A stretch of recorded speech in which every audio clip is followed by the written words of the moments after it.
Ah, so good to see you, my dear.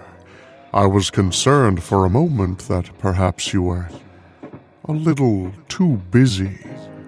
Oh, I wouldn't be upset. I could only imagine the kinds of expectations and hustle and bustle of this time of year. But the fact that you found a little time to be with me, well, that makes me truly thankful. Please, please, have a seat. It's time to relax now and enjoy a little cold fear. No, I'll put a log on the fire, of course. I'll make sure we're warm and toasty. I've got the tea going. Are you ready to explore family ties? A CBS Radio Mystery Theater presents...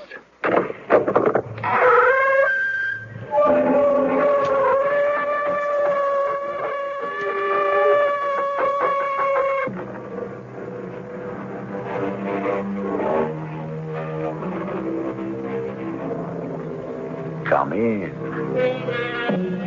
Welcome. I'm E.G. Marshall. Snuff a candle, and it goes out. Hide from the human soul all knowledge of its origins, and still some flicker of instinct will keep the knowledge alive at a level deep beyond the reach of memory. There are truths which survive in us forever, and which we may never know, unless one day, by merest chance... Robert, who was it that called you? No one. But I heard the phone ring. You answered it. I could hear your voice. There must have been someone there. No, there was no one. You were talking to a dead connection? Yes, I have to go now, dear. But where? When will you be back? I don't know.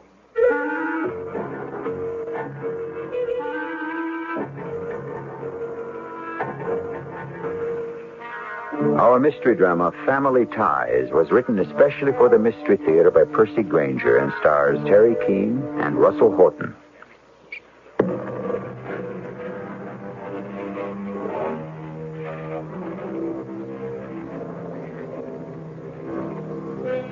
It is easy to lose perspective on our problems.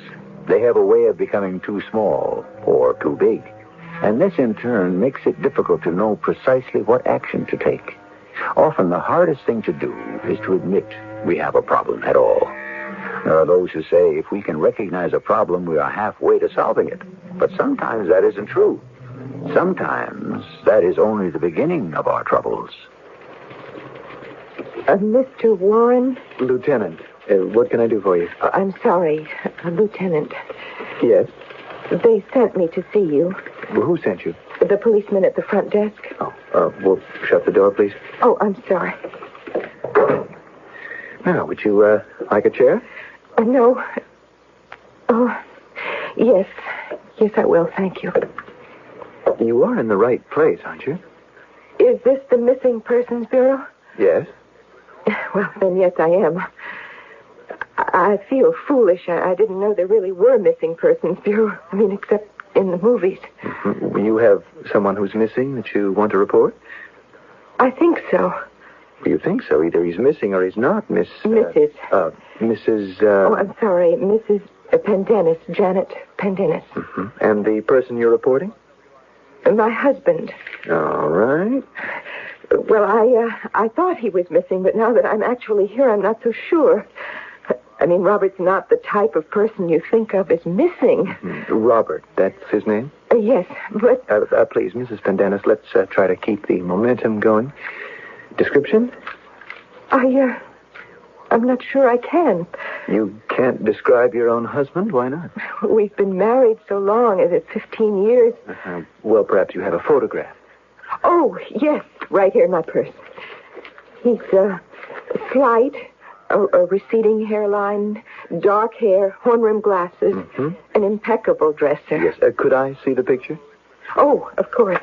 Sorry. Oh, that's all right. There's nothing to be nervous about. He looks like an accountant. Yes, that's what he is. Oh. Well, that answers my next question. Now, What makes you think he's missing? He hasn't been home for 2 days. Mm-hmm. And is this unusual? Well, for Robert it is. I mean, he's always home every night right after work. It's only during tax season that he occasionally has to make trips to work on clients' returns, but he always tells me where he's going, and he calls me every night. Right. And you've heard nothing? No. Now, were there any circumstances surrounding his disappearance? Oh, no, I hope not. Well, I mean anything unusual that might serve as a clue. Yes. Yes, he hung up the phone and walked out. Hung up the phone? And I've got this piece of paper here. Whoa. Why don't you start at the beginning, Mrs. Pendennis? About 4 days ago, I began receiving phone calls. Or Robert did, because every time I answered, the party would hang up. Without speaking to you? Yes. I thought it was just a crank caller. But this happened several times. Then 2 nights ago, the phone rang again. I was busy, so Robert answered it. Did you overhear any of the conversation? No, I heard nothing. Several minutes later, I walked into the living room, and he was gone. And for 2 days now, I haven't had any communication with him whatsoever. Right. Now, you mentioned a piece of paper. Oh, yes, here. I just discovered it today. Well, this paper's blank. No. If you look carefully, you'll notice the pressure of the pen left a clear indentation. It looks like an address. It's from the notepad we keep by the phone. I think Robert must have jotted it down as he was speaking. This is his handwriting? Yes. Well, could it be the address of one of his tax clients? Oh, I doubt it. As you can see, the address isn't a very good area of the city because of Robert's family name. His clientele are all pretty fancy. Pendennis.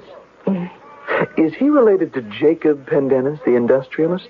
Yes, that was his father. I remember reading about that case. Pendennis was murdered, wasn't he? And robbed in his own home. Yes. Robert wasn't quite born at the time. He never knew his father. Well, I'll go out right away and check on this address, Mrs. Pendennis. With luck, we'll have some word on your husband in a couple of hours.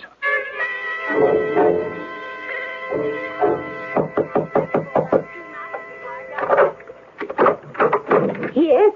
Who's that? Lieutenant Warren, police. What do you want? Could I speak to you for a moment? Do you have a search warrant? Well, no, but that's Well, then not... you can't come in. The name on the mailbox downstairs says Grady. Is that you? Yes, Elsa Grady. Am I in trouble? No, I'm with the Missing Persons Bureau, Mrs. Grady.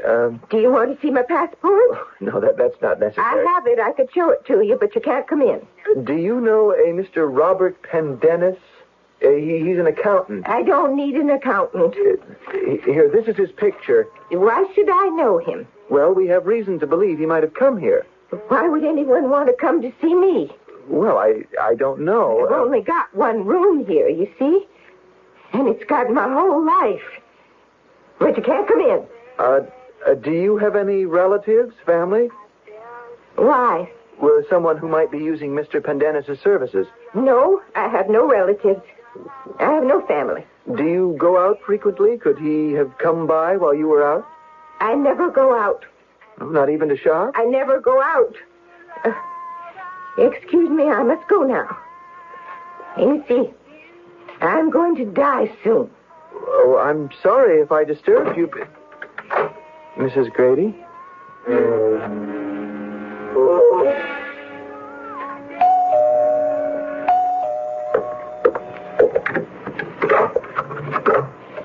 Yes? Oh, hello, Lieutenant. Come in. Did you find anything? Oh, I'm afraid not. This address is for a one-room tenement apartment in the South End. It's occupied by an elderly lady, a shut-in. A shut-in? Never goes out. Keeps the blinds down, the TV running. What business could Rob possibly have with a person like that? Her name is Elsa Grady. Does that name ring a bell? No. Well, she said she didn't know your husband, hadn't seen him. Well, I'm sorry, but I haven't any other evidence to give you. We'll do all the usual things, check the local hospitals, jails, so forth. Circulate his picture and description. Is there anything I can do? Have you got access to his client file? Yes, he keeps a duplicate set here at home. He often works at night in his study. Well, you could go through those, see if Elsa Grady's name or address appears in any of them. And we'll keep in touch. And, of course, call me immediately if you hear anything. But even if there were some connection to one of his clients, why would Rob just disappear like this? I mean, without a word. He must know I'm worried. Why hasn't he called? I know something's happened to him, Lieutenant. I know it.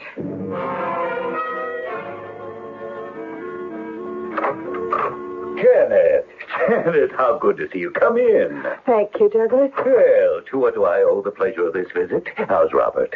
Well, the answer to the first question is that I don't know the answer to the second. Oh?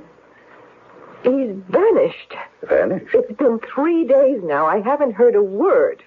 How uncharacteristic of him. You didn't have a fight, did you? No. I've already been to the police. Yeah, the family's never liked publicity, Janet. You should have come straight to me. I've been the Pendennis family lawyer for 40 years. Well, that's why I'm here now. The police are no help at all. I want to hire a private investigator. Can you tell me what happened? Rob got a phone call and then just disappeared. He wrote down an address. Oh, have you got that with you? Yes. Now, the police have already been there. It's a tenement apartment in the South End occupied by an old woman, a shut-in. Oh. Did Robert know her? I don't know how or why. Her name is Elsa Grady. What could a private investigator do? We'll see if that woman was in some way connected to one of Rob's tax clients. That could open a real can of worms. I've looked through the files myself. I didn't see anything. But someone who's trained, maybe. Yeah, Rob has a large clientele, Janet. It could get expensive. I don't care about the expense. Of course not. But you realize it could also take a good deal of time, to say nothing of possibly violating the client's privileged relationship with Robert. Douglas, Robert is missing. He might be hurt. He might be in trouble. Bring the files to my office. Better still, I'll send someone over for them and go through them myself. But I'm sure Robert will turn up soon. He's not an inconsiderate person. I have an idea. Why don't we go to this address ourselves? What's the use? Well, perhaps the police frightened the old woman. Perhaps if she saw you, the wife, if she did have anything to tell us, she would. Oh, yes. Yes, that's a good idea. Let's go.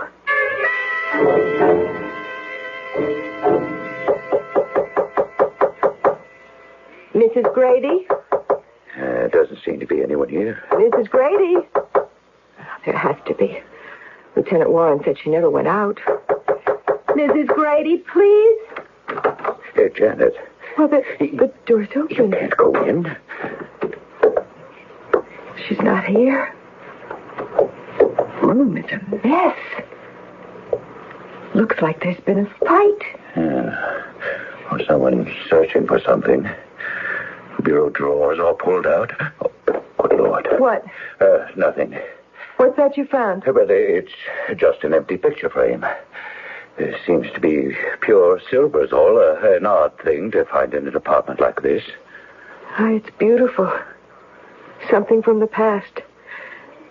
So sad to think of people growing old. Being alone. What? On the bed sheets are stains that look like blood. Douglas, what could have happened? Do you think she's been kidnapped? Or worse. Oh. What's the matter? Oh, I stepped on something. Douglas. It's tie clasp. Do you recognize it? Yes. I gave this tie clasp to Robert on our last wedding anniversary. You see, it has his initials, RJP. So he was here. But where is he now? And what's happened to that old woman? What has happened indeed? It is always advisable to end an act with a question or two to ponder during the interval, don't you think? Although Robert has not appeared in our story, I find I've formed a very distinct impression of him. Shy, polite, a man of strict habits, altogether not the sort of person to act irresponsibly. So then, just what is going on? The plot will thicken decidedly when I return with Act 2.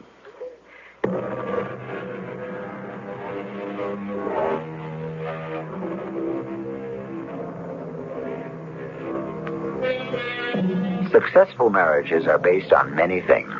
Compromise, consideration, caring. There is no reason, thus far at any rate, to think Janet and Robert's marriage was not successful. But then what was it that lured Robert away from his home late one night, leaving his wife frantic and distraught?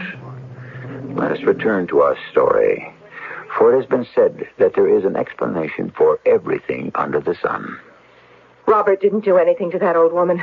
I'll bet he wasn't even here. Someone planted this pin. Well, that's possible. Of course, Robert has been kidnapped, and someone's planning to blackmail him. No, Janet, you're being exotic. Am I? There's a great deal of money still in the Pendennis family, isn't there? I'm going to call the police. Well, of course, you're right, Janet. The police have to be told about this. Come, I'll take you home and then take care of calling Lieutenant Warren. If that's all right with you. What? That I'll call the police. Oh, yes, of course. Thank you, Douglas. Oh, it's such a relief at a time like this to have someone I can trust.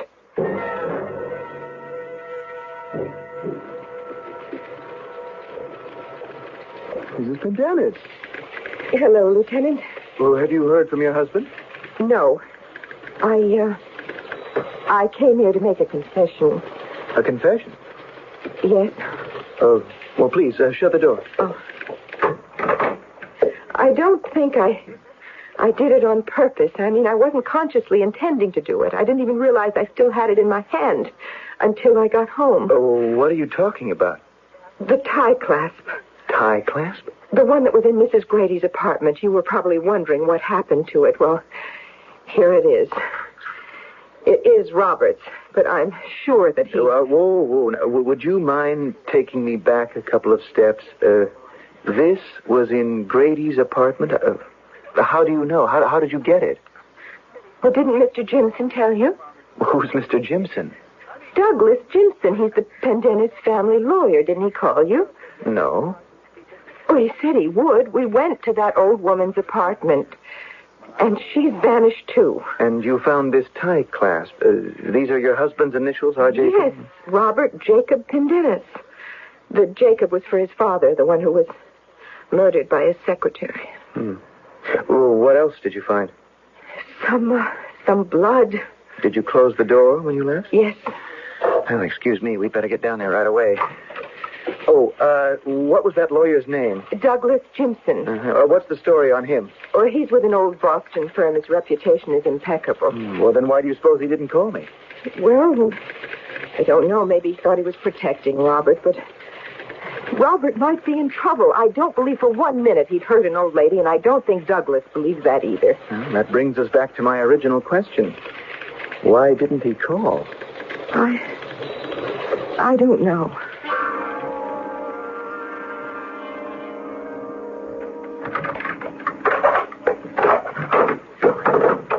Robert. What? Oh. Janet. Robert, you're home. Are you all right? Well, sure, honey. I'm fine. Rob, I've been so worried. I'm sorry. I tried to call you. Did you? Yes, several times. There was never any answer. Well, I have been out a lot, but I was so concerned. What happened to you? I've got a client in Dallas, an oil man. He called me, said he's being audited by the government. You know how Texans are. When they yell, you jump. But you could have told me. What are you doing with your suitcase? I have to go back. To Dallas? Yes, it's going to take longer than I thought, and I needed some stuff for my files. Did you get what you needed? Yes. Look, darling, I've just got time to get back to the airport. I'll call you from Dallas. Your files aren't here. What? How could you get something from your files if they aren't here? What do you mean they're not here? They're in Douglas Jimson's office. Oh. Rob, what is going on? I told you I have a client. You don't have any clients in Dallas. I know. I've been through your files. Why? To try to find out what this address meant. How did you get this? You wrote it on the notepad by the phone, and it left an imprint. But then it was you who sent the police there. Yes, I was worried. You shouldn't have done that. So you were there. The tie clasp wasn't planted. You were there the whole time? I have got to go, Janet. Where? Please, I don't have much time. Rob, what is the matter?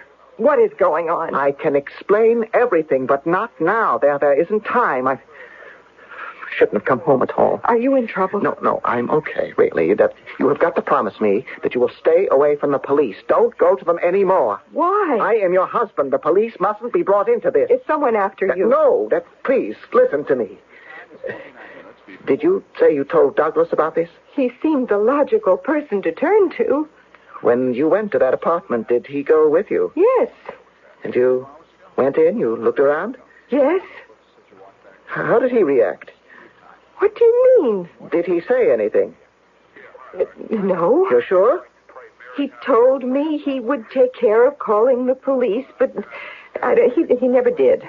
Ah. That's it. You mustn't see him again. Why not? It's not safe. Rob, he's like part of the family. I have got to go now. Will you trust me? I don't Please. understand. Are you all right? Yes, it's just something that's come up that I have to do. How long?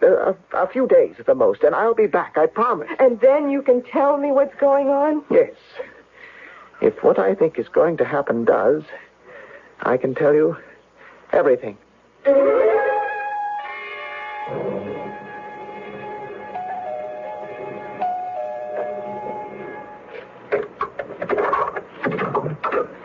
Oh, Lieutenant. May I come in? Oh, what do you want? Well, we've just finished our search of the apartment. I thought you might like to know what we found. May I come in? Oh, yes, of course. I'm sorry. Are you all right? Yes, I'm fine. This case has taken a rather curious turn, Mrs. Pendennis. I'm going to have to ask you some questions about your husband's family. I'll try to be of what help I can.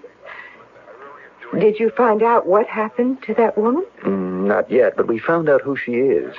Her name is Elsa Grady? No, it isn't. Her name is Shelley Malone. Shelley Malone? But that's the woman who killed Robert's father, the secretary. That's right. Did your husband ever say anything to you about Shelley? Well, he told me the story of the murder case, but that was all. Mm-hmm. He never expressed any feelings about her? He would never talk about it. Do you think he harbored a hatred of her? You mean it enough to take revenge? Yes. No. Robert wouldn't do something like that. He couldn't. Well, people are known to do exceptional things when family ties are involved, especially an old family like the Pendennises.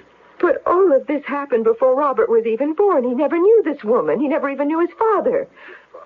I think he always felt very, very removed from the whole thing. Perhaps. But his mother was fanatical on the subject. She tried for years to track Shelley Malone down. There's even evidence that she made it known she'd be willing to pay to have Shelley killed. Mrs. Pendennis was a very unstable woman, Lieutenant, especially in her last years. Still, it's possible that these feelings she transmitted to her son. As I recall the story, Shelley Malone was Jacob Pendennis' secretary for about 7 years, and then in January of 1938 he fired her. Yes? Do you know the reason? I'm not sure. I think it was a question of her competence. Shelley was known as something of a hothead. After she was let go, she was heard to threaten her former employer's life. Well, that was the Depression years. It must have been a terrible time to be out of work. Yes, but Jacob Pendennis was murdered several months later. Mrs. Pendennis went into his study and caught Shelley there rifling his safe. Her husband was slumped over his desk, stabbed to death. Is that right? Yes. No. Douglas Jimson was with her, with Mrs. Pendennis. Jimson again. So he was involved in this, huh? I believe both he and Mrs. Pendennis testified at the inquest. He was a young lawyer then.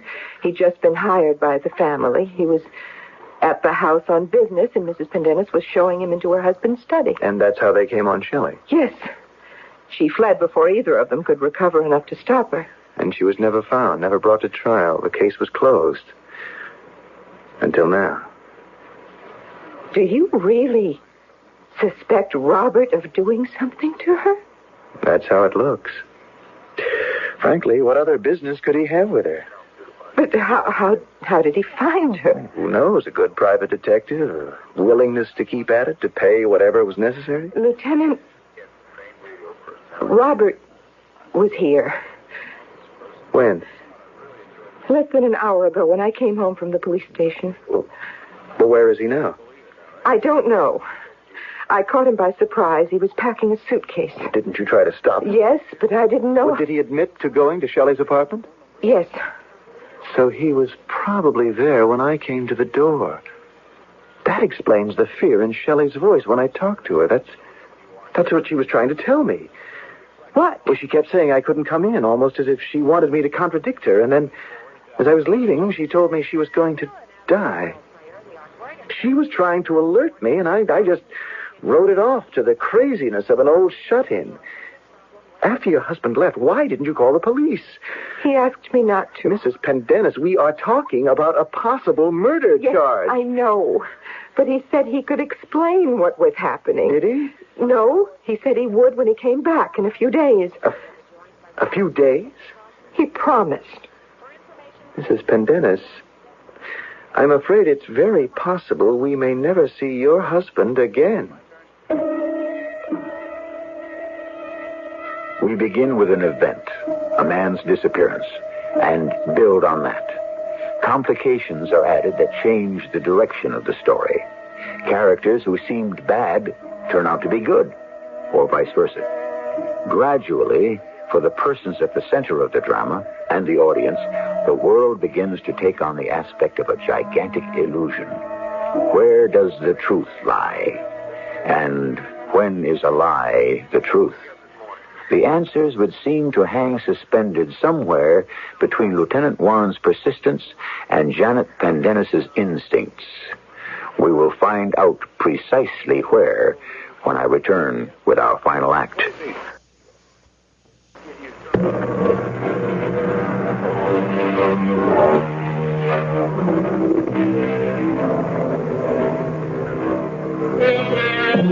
It takes 9 months to create a man, said Pascal, and a lifetime to know him. And sometimes, we might add, not even then. For before whom do we really stand revealed? Janet Pendennis might have wished for a bit more revelation from her husband before his second disappearance, for now she finds herself the wife of a suspected murderer. You're accusing Robert of killing that old woman? I'll have to ask that a warrant be issued for his arrest. And I'd appreciate it if you do me a favor. Don't call Douglas Jimson. Why not? I'm going over to see him now. Now that we know who the old woman is, I'm more curious than ever why he didn't call the police. Is anyone else still living who worked for Jacob Pendennis? Well, his business manager was a man named Gilbert Klieg. I believe Douglas mentioned recently that he's living north of here in Gloucesterville. Well, thank you. I know this isn't easy, and I appreciate your cooperation. If it's any consolation, homicide will be coming onto the case now. If nothing else, that increases our chances of finding your husband.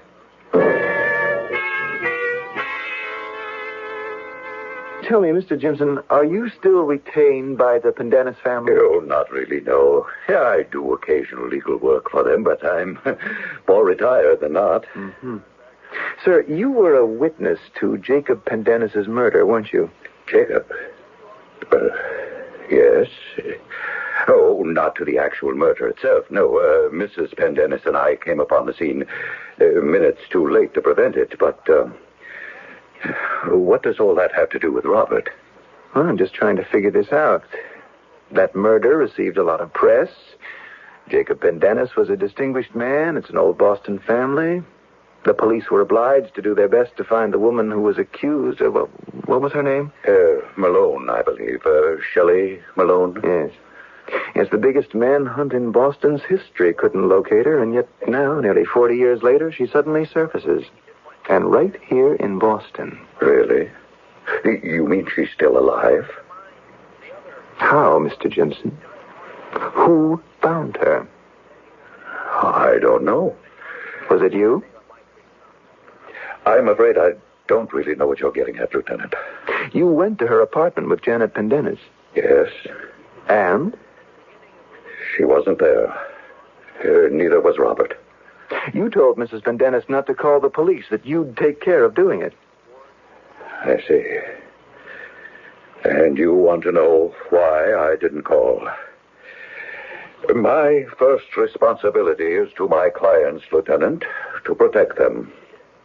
Sir, 2 minutes ago you told me the Pendennises were no longer your clients. Well, Lieutenant, are you trying to implicate me in all this? You knew it was Shelley Malone's apartment. Yes, but not before I went there. I had no idea that she was still living. How did you find out it was her apartment? By a silver picture frame on the bureau. I remember Jacob had given it to her that Christmas. What about the phone calls? What phone calls? The ones Janet answered when the other party hung up. The one Robert answered just before he vanished. I know nothing about them, Lieutenant, I assure you. Your assurances aren't worth a great deal to me, Mr. Jimson. As far as I'm concerned, you're an accomplice in this whole business. A suspected accomplice. And anyway, what business? Shelley Malone's abduction and possible death. Are you really that keen on revenge after all these years? No. How much money did she steal? I just remember the exact amount, a few $1,000s, perhaps. Hardly enough to warrant the kind of fanatical activity you're trying to lay at my doorstep. We need to talk to anyone else who might still be alive, who was part of the Pendennis household at that time. Well, I'm afraid you're out of luck there. Everyone's gone, except me. Well, what about Gilbert Klieg? According to Janet, he's living in Gloucesterville. Oh, really? I didn't know. Oh, that's interesting, Mr. Jimson. Since you're the one who told her. Lieutenant, you spoke to Shelley Malone, didn't you, when you went to her apartment the first time? Yes. What was your impression of her? Why? Well, she was addled, you know, always.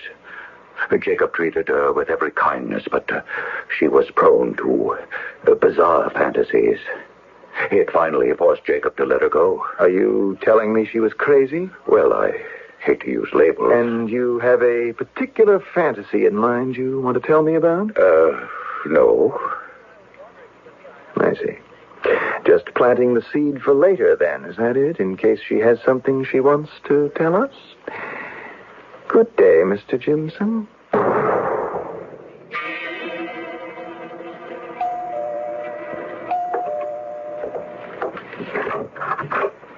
Yes? You, Janet Pendennis? Yes? Robert's wife? My name is Gilbert Klieg. I worked for Robert's father at one time. I was his business manager. Oh, yes.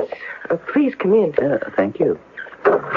I hope I'm not disturbing you. Oh, no. I'm very glad.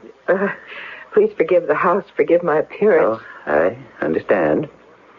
I've heard about Robert's disappearance. I gather the police suspect Robert of possibly hurting Miss Malone. So I thought it might be important to come to see you. Yes? You see, I always had my doubts whether it really was Shelley who killed Jacob. Why? Well, shortly after she was dismissed, I was going over the accounts, and I came up $8,500 short. I pointed this out to Jacob. He was very meticulous about money. He had to be in those times. But this didn't bother him. Told me to just credit it to his miscellaneous account. That's a fair amount of money. Yeah. And after his death, when Shelley was accused of robbing him as well, the amount in question was just that. $8,500. It's sounds like Jacob gave her the money. Yeah. Well, why didn't you mention this at the time? Well, I wanted to check through the books again. And before I could, I was let go. By Mrs. Pendennis? Yeah. You think Shelley was framed? Possibly. But the question then is why Jacob gave her the money at all. Could Shelley have been blackmailing him? No. Shelley wasn't that kind of person. For all her wildness, she wasn't a criminal. Yet she was accused of murder. Yeah. By Mrs. Pendennis and Douglas Jimson. Tell me, Janet, how did Robert find Shelley? I don't know. There was a phone call, a number of phone calls, but when I answered, the person hung up. I see. I think it was Shelley herself made those calls. Shelley? Why? I have an idea where they might be. It's a long shot, but if you're up to a drive, we could go there together. Oh, Mr. Clegg, I'm so nervous and worried I'll go anywhere. The place I have in mind is Denniswood, up the Maine coast.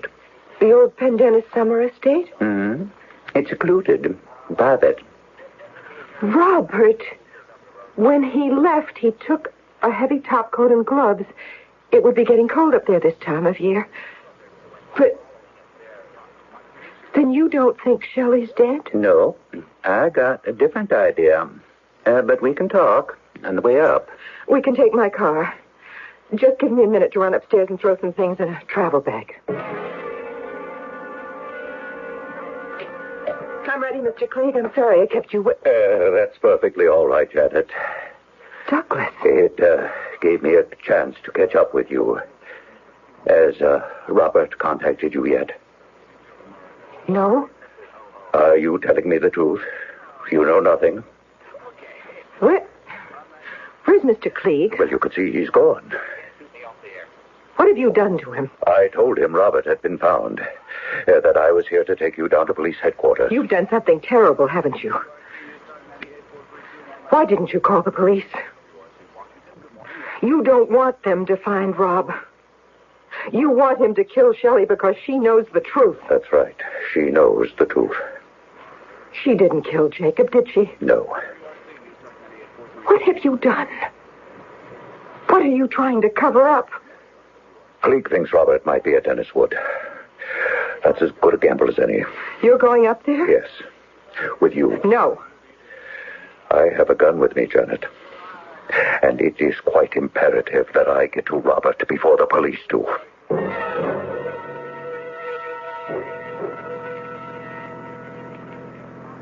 What are you going to do? I don't know. Did you kill Robert's father? No. But I might as well have. Who did? Mrs. Pendennis. His wife? She confessed to me. I didn't ask her to. I didn't want her to. Shelley was innocent. And for 40 years she's been living in hiding. Did you see how she was living? Mrs. Pendennis was willing to pay a great deal of money for someone to corroborate her story. I was young. It's no excuse. My career has been beyond reproach, except for that one mistake. One mistake? You could have put an end to it any time you wanted. I know. But out of sight, out of mind. Oh, that's terrible, I realize, but that's how it is. I figured Shelley had got off somewhere, made a fresh start, a decent life for herself. I never dreamed that she was still in Boston. But why? Why did Mrs. Pendennis kill her husband? I can't tell you that. Not yet. What are you going to do? I don't know. Will you stop asking me that? Kill Robert? Kill me? I have a gun. I can't use it. I don't know how. I don't know what I'm going to do.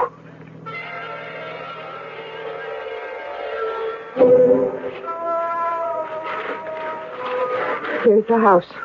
There's the light on. one of the downstairs rooms. Someone is here.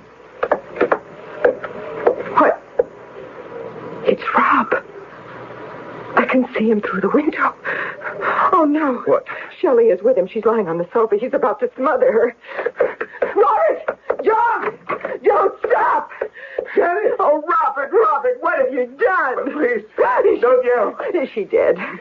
Yes, she just passed away. Oh, it looked like you were trying to smother her. I was pulling the sheet up to cover her face.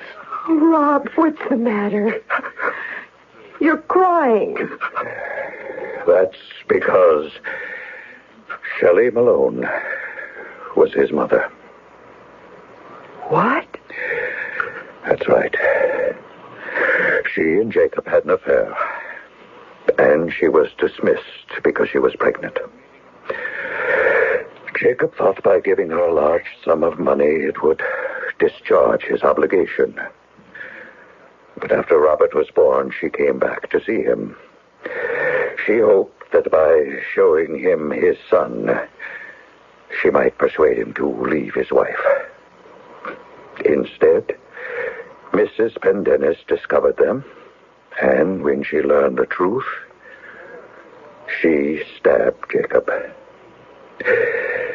Shelley fled, and Robert was left behind. Under the pretext of grieving for Jacob's death, Mrs. Pendennis went into seclusion for a number of months, and when she emerged, Robert was her child, and her place in the lucrative bosom of the Pendennis family was insured. And Robert never knew? No, I was given the job of destroying the real birth records and seeing that new ones were forged. Oh, Robert, are you all right?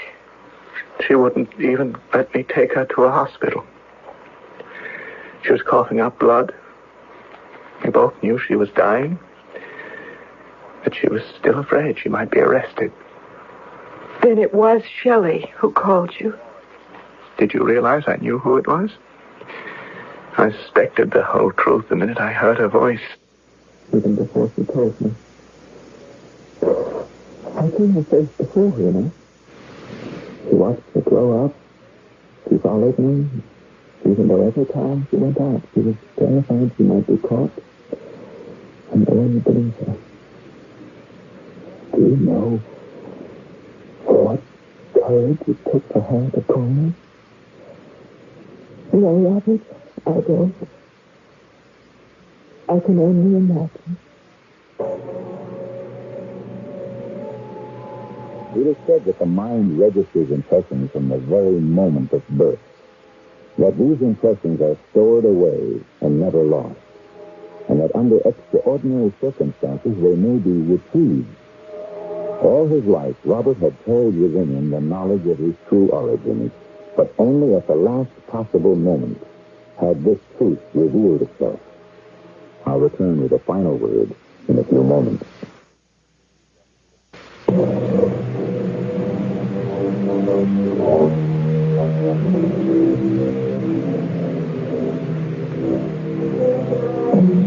Shelley Malone was given a small, dignified burial. For his part in the crime, Douglas Jimson was disbarred for life and sent to jail for a number of years. As for Janet and Robert, people say they don't know a couple more devoted to the care and raising of their own children. Our cast included Russell Horton, Terry Keane, and Ray Owens. The entire production was under the direction of Hyman Brown. Until next time, pleasant dreams.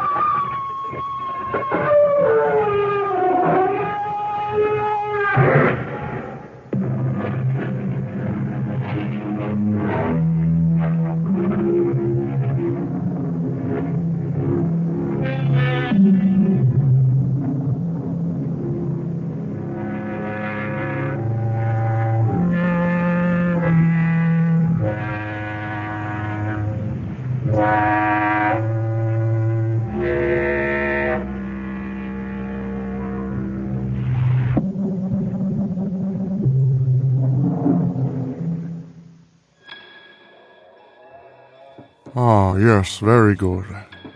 Drink up, the tea is hot, piping hot, ready to warm you in such cold circumstance. Is it just me, or is it colder than normal? The air has a bit of a bite, even in here, my dear. Well, don't worry. Oh, what's that? No. These walls are so thick I worry about very, very little.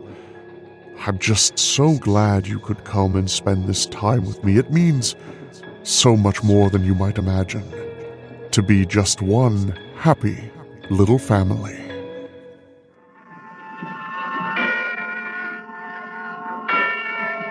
Suspense. And the producer of radio's outstanding theater of thrills, the master of mystery and adventure, William N. Robeson. It is with pride and humility that we accept the opinion of you, the listener, who have voted Suspense the best dramatic show of the year. Now to the upcoming story, a gentle story of three gentle people with modest murder in their hearts and quiet greed in their souls. Sort of people you're apt to run into almost any place at almost any time. Listen then, as Ray Noble stars with Miss Lee Patrick in Just One Happy Little Family, which begins in exactly 1 minute. Memo on medals. Information you may not know about our military decorations. One of the most famous holders of the Silver Star was General John J. Pershing. He was awarded the medal in recognition of service during the Philippine Campaign, before he went on to greater fame as Commander-in-Chief of the American Expeditionary Forces in World War I. Bestowing a trophy of honor in recognition of distinguished achievement goes back to the early days of civilized man.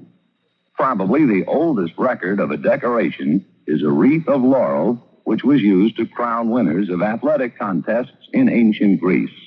It is interesting to note that versions of the laurel wreath appear even today on many modern medals of various nations.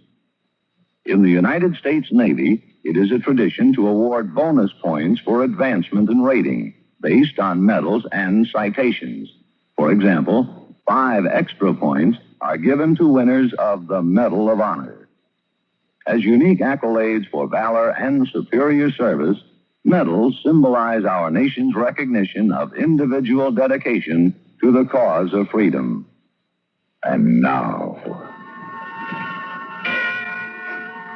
Just One Happy Little Family, starring Ray Noble with Miss Lee Patrick. A tale well calculated to keep you in suspense.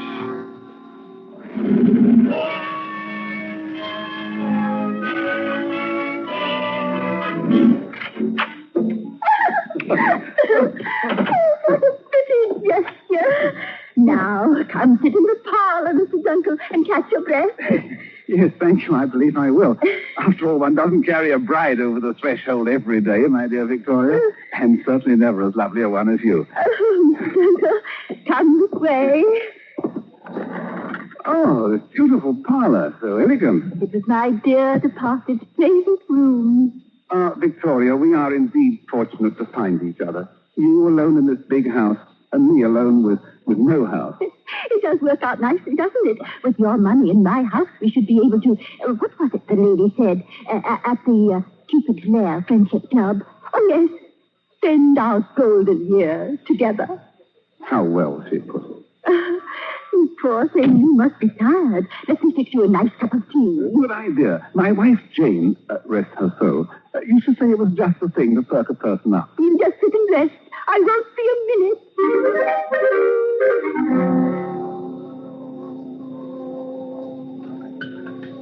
Mrs. Duncan, Chinese green, Darjeeling, pickle, Ceylon, mint. Now, what does all that mean? They're teas. Which kind would you like? Oh, just plain tea will be fine. All right. Why, what a lot of bottles and jars. All of these teas. Oh, heavens, no. They're herbs and things. I'm an herb expert, you know. No, I didn't. It's a sort of a hobby with me. Here we are. It won't be a minute. Oh, you have quite a collection here. Newt skin. Now, what's that used for? It's mostly for love potion, but sometimes I use it for dreams. Pot blend, hemlock, arsenic, strychnine. Victoria, aren't these dangerous to have around? Of course not. You just have to know how to use them. But strychnine and arsenic, these aren't herbs. Oh, don't you give it another thought. I told you I'm an expert. Now, come along. We'll have tea in the parlor.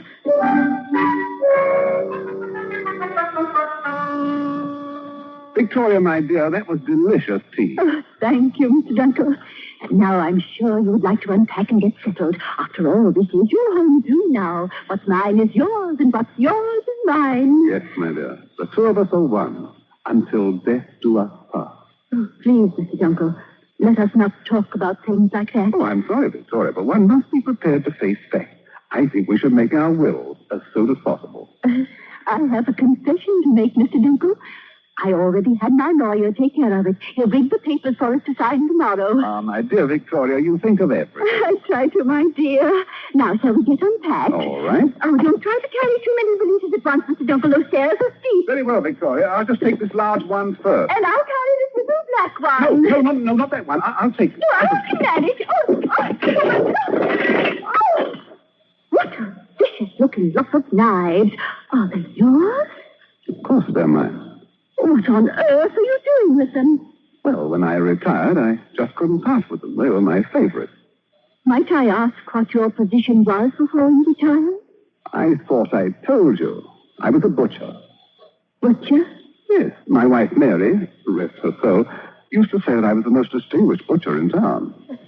Didn't you say your wife's name was Jane? Jane? Why, it was Mary Jane. Yes, that was it. Mary Jane. A wonderful woman.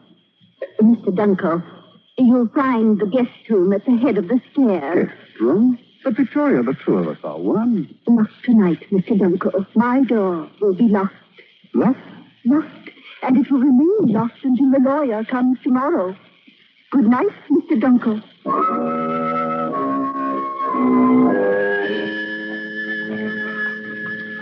There we are, all signed and sealed. What is his is yours, and what is yours is his, and vice versa. Oh, I'm glad it's over, Mr. Alderdice. I think wills are so depressing. Yes, so reassuring, my dear. Yes, I suppose they are. And now, if you will excuse me, I'll see to the tea. Well, Dunkel, I must say you ought to be congratulated. You have a fine woman for a wife. Yes, a fine woman. Dunkel, make her happy. You can do it. She's had such a sad life, losing her husband, one after the other. Husband? Yes, poor woman. All 7. Every one as found as $13. And then, one by one, gone. It's been so hard on her, and now with this house mortgaged to the hilt. Mortgage? Dunkel, what's the matter? Well, are you ill? Dunkel? Victoria, quick, I think Mr. Dunkel has fainted.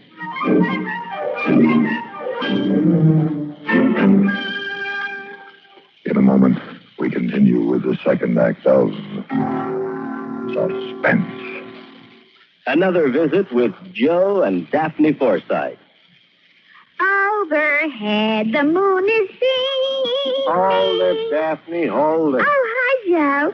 Guess what, honey? I'm trying out for the operetta. As what? A singer. You could have fooled me. I was just practicing one of the songs.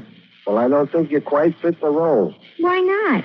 Well, if this version of the Student Prince is like the version I know, that particular number is sung by a tenor. Oh. Not that you don't come close, but I think you better stick to being a housewife. But I want to be a singer. Daphne, honey, a singer you'll never be. I could take lessons. Yeah, but lessons cost money. Money better invested for us in savings bonds. You and your old savings bonds. I can't help it, honey. I just can't get over the way those savings bonds pay off. $4 for every 3. That's what I call an investment. What good do they do me now? A lot. The money we put in those bonds every payday helps keep America strong and protects you and me.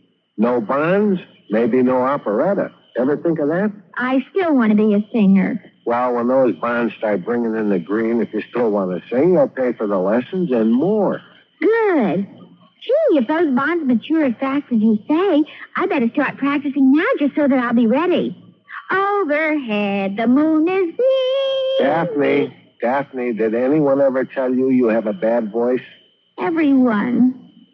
And now, starring Ray Noble with Miss Lee Patrick, Act 2 of Just One Happy Little Family. Mr. Dunkel, why are you looking at me so strangely? Why didn't you tell me this house was mortgaged? Oh, it's only a little second mortgage. A second mortgage? Why didn't you tell me about your being married before? About my dear departed husband? No, about your dear departed husband. Oh, let's not talk about them. We have each other now for our golden years. Let us forget the past. How familiar that sounds. Sylvia, rest her soul, always said it was better to forget the past. Who is Sylvia? Well, she was my wife. A wonderful woman. But you said your wife's name was Jane. Then she was Mary. And now Sylvia. Don't tell me her name was Mary Jane Sylvia. Well, not quite. It was like this. Mr. Dunkel, how many wives have you had? 4. And where are they now? They passed on. 4 wives? Oh, how could you? But you had 7 husbands. All right, Mr. Dunkel. Let's not quarrel. Let us live for the future. Maybe there is a little second mortgage on the house, but with your retirement money... Victoria, my dear, there is something you should know about my retirement. What about it? You are retired, aren't you? Yes. Well, not exactly retired. I'm bankrupt. Bankrupt? Then you don't have any money? Not a penny, I'm sorry to say. Oh, this is a terrible blow to me. I had such plans. I imagine you did, involving arsenic and strychnine and me. Oh, now, Mr. Dunkel, confess. Didn't you plan to carve me up like a poplar? Well, just because you prefer arsenic is no reason to berate me. Arsenic is neat and tidy, certainly not like the mess you must make. I beg your pardon. I told you I'm a first-class butcher. I'm sure you are, Mr. Dunkel. And that gives me an idea. What kind of an idea? I have an idea we might make a good team. A team? Yes. We both need money, and since we're both rather expert, why not work together? On whom? Well, we can place an advertisement in the papers and rent the guest room. It might work at that. There's plenty of room in the cellar. And the flower garden is nice and soft. Hardly any work to dig it up. Victoria, I think it's a splendid idea. Then we'd better advertise at once. There is a mortgage payment due. I don't know, Victoria. 5 applicants so far, and not a one had any money. And even worse, most of them had relatives here in the city. Oh, have patience, Mr. Dunkel. We'll find someone. Oh, see? Don't give up the ship, Mr. Dunkel. Yes? You're both just as I knew you would be. So sweet and saintly. You must have the wrong house, child. But I can't have. Oh, I hurried so. I did so want to be the first one here. I just know it's what I'm looking for. What is? The room. The advertisement in the paper said you had that. Why didn't you say so? Do come in, child. Thank you. Oh, it's so beautiful in here. What's your name? Goldenly. Goldenly? Oh, what a lovely sound. May I have the room? May I, please? I have money, lots of it, right here in my purse. I show you.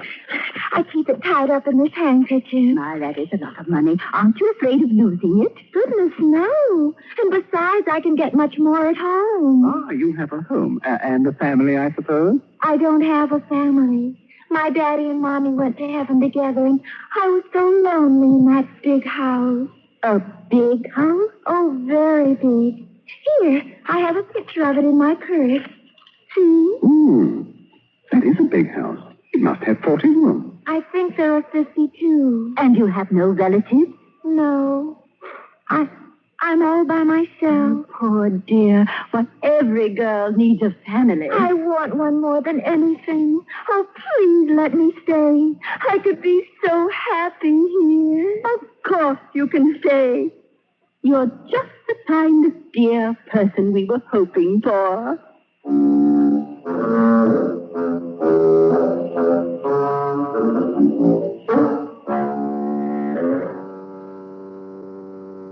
Right now, Mr. Dunkel, your breakfast is on the table. Golden ink goes down in a minute. Do you have everything ready? Oh, yes, my dear. All mixed with a hot chocolate. I got the recipe from a very old witch's handbook, but I've never tried it before. I do hope it works. I hope so, too, my dear. I can't think of any other way to get her power of attorney. Mr. Dunkel, are you sure it will be legal? Oh, of course. The same thing worked with Sylvia. Or was it Mary Jane? Well, let's do be careful. Golden Link is such a sensitive girl, I couldn't bear to hurt her feelings. You have grown fond of her in these 2 weeks she's been with us, haven't you, my dear? I really have. I don't know what it is, but something about her reminds me of myself when I was a girl. It's just like having a daughter. Did you find her a nice spot in the garden? I looked, but it's all too rocky. Just like our own daughter, and we have to put her in that awful cellar. The garden would be so much nicer. She loves flowers, so... Good morning, Daddy Dunkel. And Mommy Dunkel. Sit down, dear. I have a lovely surprise for you. Here, I made it especially for you. Oh, chocolate. What a heavenly idea. You do so much for me. Drink it while it's hot. Oh, it's delicious. So different tasting. The recipe is quite old. Oh, that's good. Oh, but it's making me so sleepy.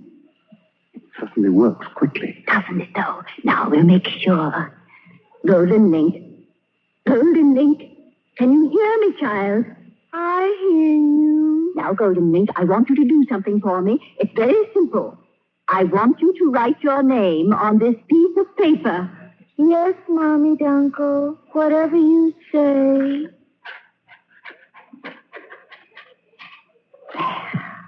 Here you are, Mr. Dunkel. All signed.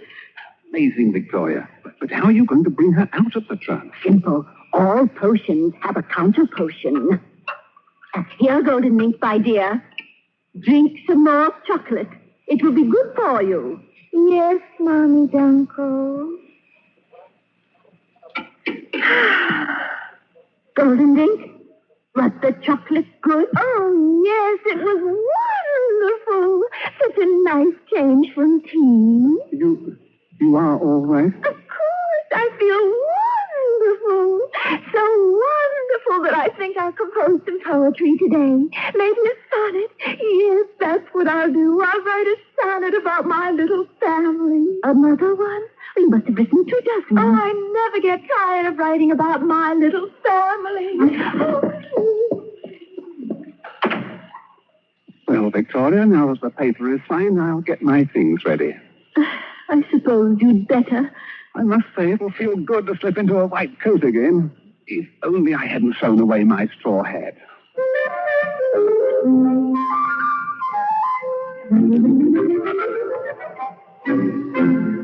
In a moment, we continue with the third act of Suspense. We have, together, ample capacity and freedom to defend freedom. This is NATO, the North Atlantic Treaty Organization. Day after day, month after month, since April 4th, 1949, the activities of the North Atlantic Treaty Organization have moved steadily forward on many fronts. This complete cooperation must and will continue because the concept of national self-sufficiency is out of date. Countries of the free world are interdependent, and only in genuine partnership and by combining their resources, sharing tasks in many fields, can progress and safety be found. The United States of America is a part of NATO. You should be aware of and alert to the objectives and programs of the North Atlantic Treaty Organization. And now, starring Ray Noble with Miss Lee Patrick, Act 3 of Just One Happy Little Family.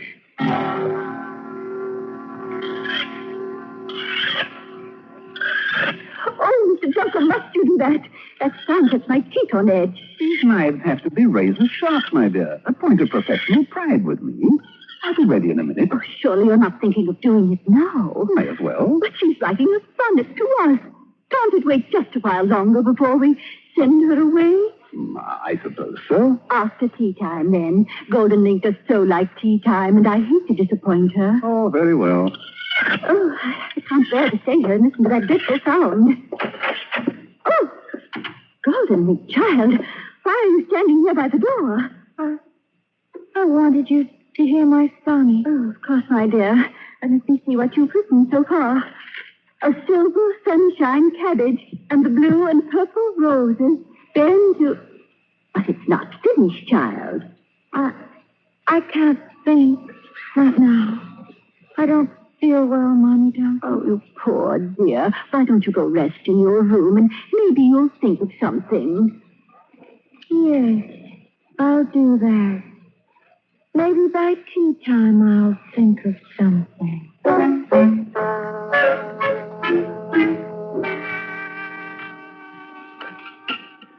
Golden Link, what a lovely surprise. You're making tea for us. But you're not having any. No. I did so love the chocolate you made this morning, I decided to have it again instead of tea.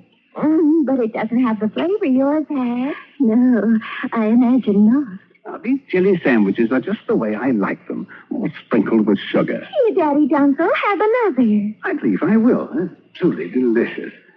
I enjoy jelly sandwiches with my tea.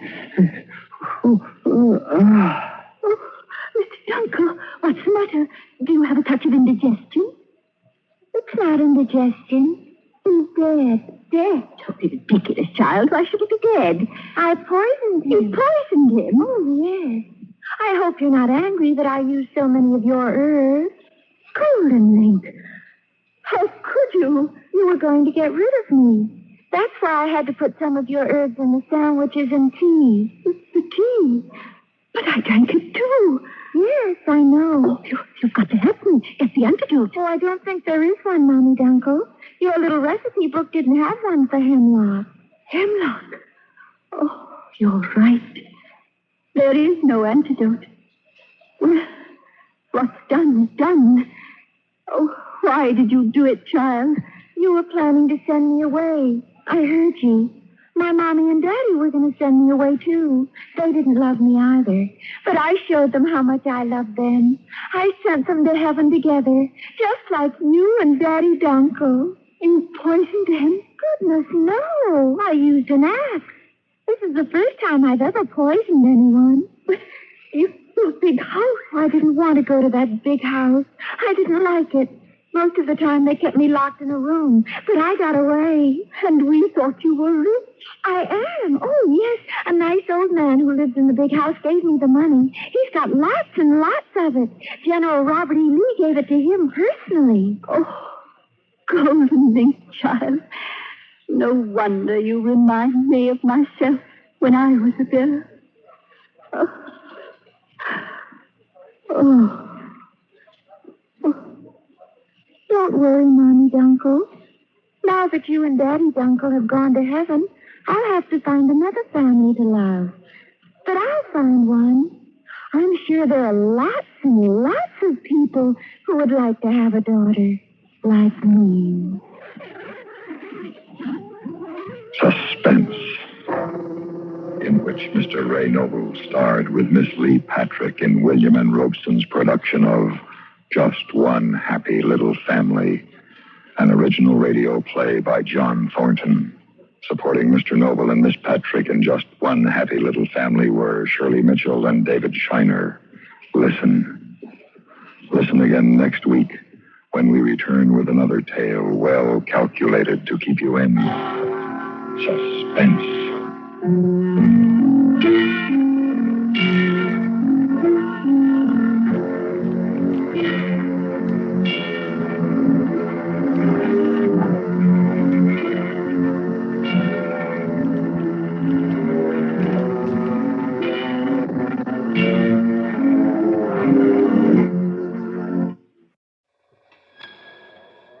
Well, my dear, I suppose that was a bit festive, eh? Well, I do try to celebrate a bit. I do try to have that seasonal quality, even as time may not be what it once was.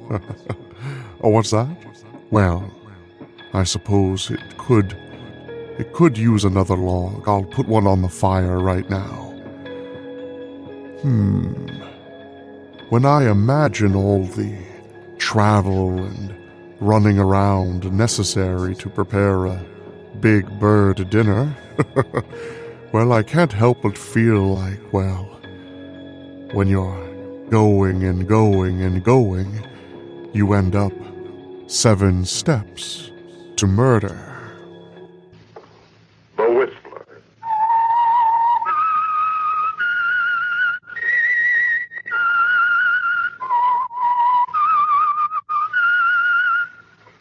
Presented by the United States Air Forces in Europe. I am the Whistler, and I know many things, for I walk by night. I know many strange tales, hidden in the hearts of men and women who have stepped into the shadows. Yes, I know the nameless terrors of which they dare not speak. Tonight transcribed, it's The Whistler's strange story, 7 Steps to Murder.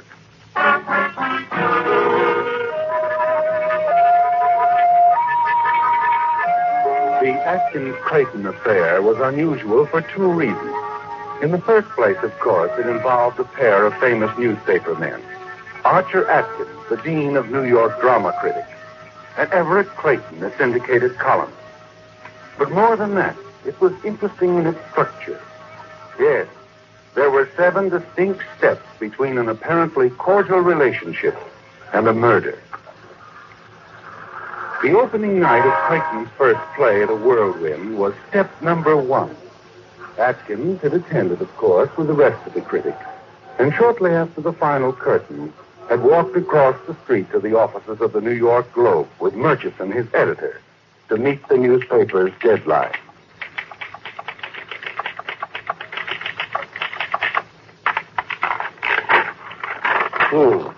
Everett Clayton's new play, The Whirlwind, opened last night at the Brighton Theater with Diana Brooks and Paul Strand in the leading role. Finish it, Atkins? Oh, Murchison. I want to see what you did to Clayton's play. I thought it was great. Oh, did you? Here's what I thought.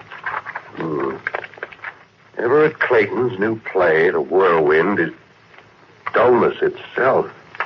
Is utterly lacking in originality, imagination, or even ordinary playability. The death rattle was audible before the first act was 5 minutes old. Listen, Atkins, you can't. Why can't I? You grew up together. You came from Texas together. You were even engaged to his sister. He's your best friend. Art knows no friendship. You're a liar. You're jealous because Clayton's invading the drama, your sacred territory. Well, if that's true, you should fire me. Too bad I'm too influential, huh? You know, one of these days you'll stick your neck out too far and I'll chop it off. Your review of Everett Clayton's play was step number 2. The next day, you see Clayton in the coffee shop of the Stratford Club, where both of you live. He walks over to your booth, his face tense and expressionless, the paper folded in his pocket. Well, Everett, good to see you. Sit down, please. Thank you. Wait down. Yes, sir. Coffee, please. Yes, sir. 2. No coffee for me. Milk. Yes. Your stomach again? Getting worse, I'm afraid. But that's not why I came, is it, Archer? I suppose not. That review, Archer. Nice of you. You're not a playwright, Everett. You at least saw the play, I presume? Of course. An author spends a year writing a play, and that's the consideration he gets. Any of your money in it? Everything I've got. Oh, too bad. Why didn't you consult me before? Let me read it. Because I knew what I'd get. Sarcasm, smart cracks, not one bit of constructive criticism. There is a small item you've forgotten. Talent. No one has yet succeeded in drawing milk from an elephant. Nor kindness from a critic. If you wanted charity, you should have said so. Do you want me to go over it scene by scene and show you how bad it is? No, because you couldn't. That's the trouble, you know. The people don't decide what's good or bad anymore. They wait for the critics to tell them. Well, thanks to you, I know my play is dead, Atkins. But I also know you're a fake. You've been phony all your life. If the Rover Boys in Switzerland had Edgar Allan Poe's name on it, you'd call it great. No, easy, old boy. You're getting carried away. You picked on the wrong guy, Archer.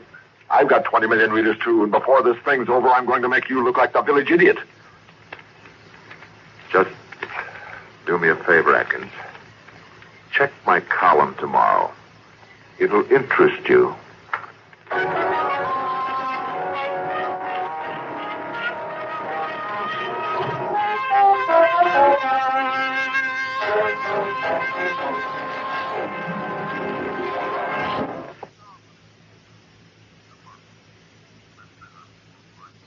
And now, back to The Whistler.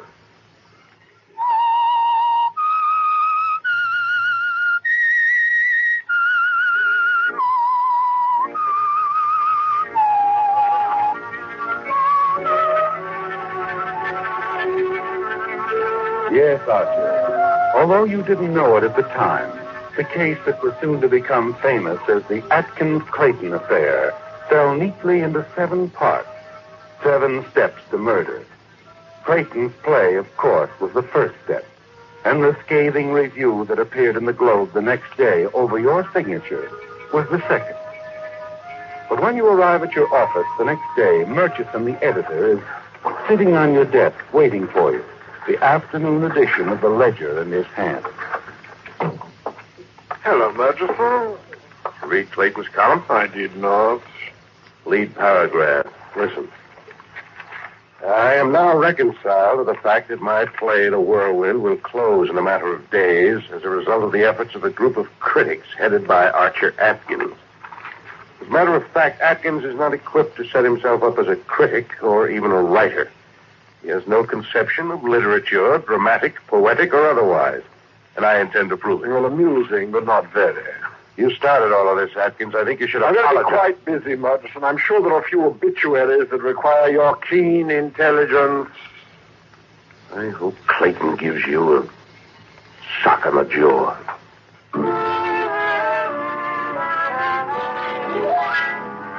That's step number 3, Archer. The public challenge that went out to 20 million readers. You decide it's ridiculous, of course, and forget about it. The play lasts 5 days and closes.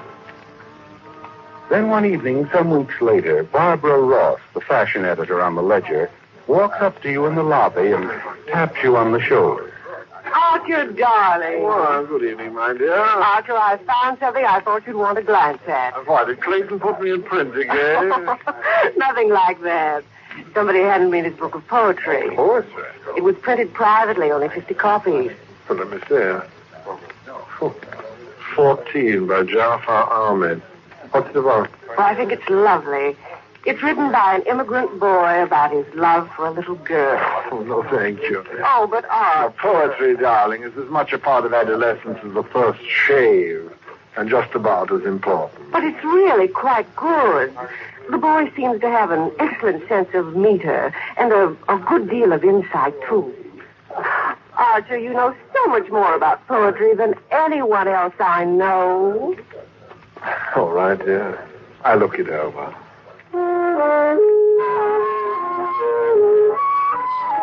Step number 4, the book of poetry. Nothing to it, of course, is there, Archer? But you take it home and toss it on the nightstand. And just before you decide to turn out the lights, you pick it up and glance at the first page. I told you from the start. There's something about the poems that haunts you, almost as if you'd read them before. Memories, things you'd forgotten completely, spring to life. Yes, this boy has managed to capture something out of every man's youth. Something that gets under your skin and stays there. You finish the book, get out of bed hurriedly, and sit down at your typewriter. You can't wait until tomorrow, can you, Archer? You've got to get it on paper now.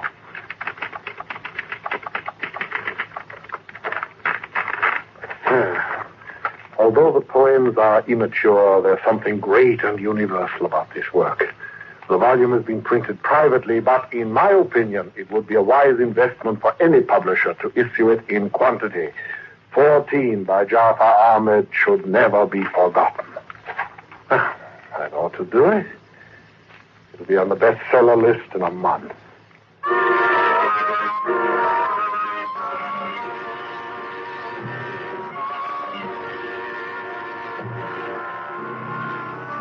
In the morning, you hand your article to a copy boy. unaware, of course, that you've just completed step number 5. Although you don't know it, the minute you turned in that review, you moved nearer to murder than you've ever been in your life.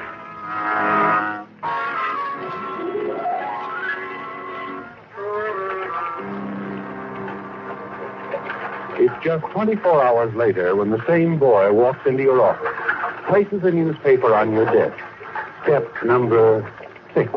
Here's a copy of the ledger, No. Around town with every place. Oh, here we are. 3 months ago, I promised to reveal Archer Atkins, the so-called Dean of Literary Critics, as a phony. Today, I call attention to the raves he's been giving the book of poems called 14, supposedly written by a 14-year-old Iranian lad. The fact is, gentle readers, I wrote 14. Oh, just shocking, eh, Archer? Hello, Majesty. I didn't see you. That's all right. You needn't hide that. Some of our best people read Everett Clayton, including the publishers of this paper. That's trash. Just trash. And lies, too. Clayton never wrote 14. He hasn't got enough sense. Seems to know a lot about it, Archer. Read on. He tells just how he did it. He had no knowledge of poetry, he says. Just threw together the lushest and most senseless adjectives he could concoct. Had the whole mess printed up on the quiet. You, the great Archer Atkins, praised it to the skies. Are you trying to tell me that you believe this nonsense? Much as what a man's got readers, Archer. 20 million of them, so calm down. Don't tell me to calm down. As a matter of fact, why don't you get out of here? Let me at that typewriter. I'll teach Clayton his place. Not in a Globe, you won't. And why not? I talked to the publishers. They want your resignation by the end of the month. From now on, I'm editing your material, and I don't intend to have any libel suits on my hands. Not even to save the great name of Archer Atkins. Good day. Oh. For once, I've had the last word.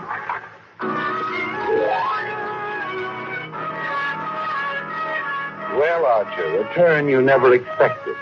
And it's even worse when you reach the Stratford Club and learn that you've suddenly been turned into a laughing stock.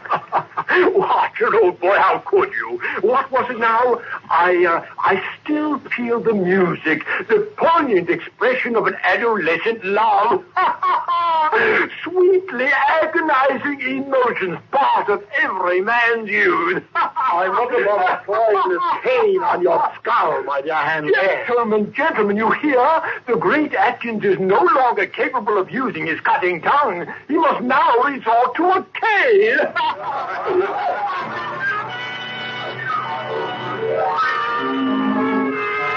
This thing has got you, hasn't it, Archer? And it hurts deep, twisting inside you until finally the 7th step begins to take shape. The 7th and final step, murder.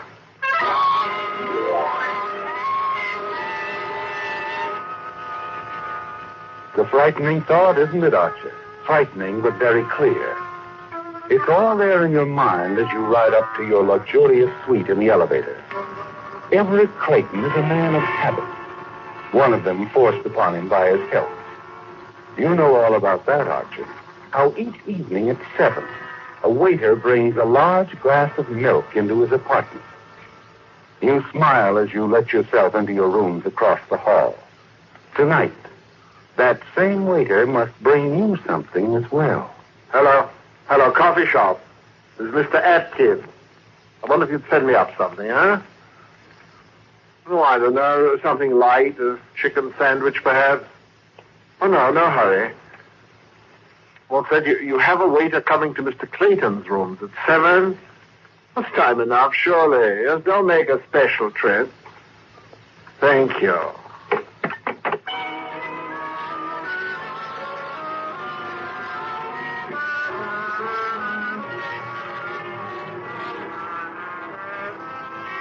Waiter. Yes, sir? You have a sandwich and coffee for me? Oh, yes, sir, but I was going to stop first at Mr. Clayton. Yes, we'll come in a moment. I'll set it down there on the desk, will you? And I wonder if you'd do something for me. I tried to unlock a suitcase a moment ago, but I couldn't seem to turn the key. Would you have a look at it, please? Why, certainly, sir. Where is it? In the bedroom. Of course, if it's too much trouble. Not at all, sir. I have handled a lot of them. You hesitate as the waiter starts across to the bedroom. Then you turn quickly to the tray he set down on your desk. Before he comes back, you empty the contents of a small envelope into the milk intended for Clayton. You stir it hastily, and then return to your book. Well, I got it open for you, sir. That lock is sprung a little bit, though. Oh, well, I'll have to have it attended to. Here you go. Thanks for your trouble. Not at all, sir. Thank you very much. Well, thank you. You settle back in your chair now, giving the waiter time to deliver the glass of milk to Clayton. A few minutes later, you slip out into the corridor and down the hall. Stop outside of Clayton's door and listen. He's talking to someone on the telephone. Yes, I got your letter. Well, what did you expect me to do? All right. I promise I'll see them about it first thing tomorrow. Yes, I promise. Goodbye. You wait tensely after Clayton hangs up, hoping no one will come along the hall and find you standing there. A moment drag by.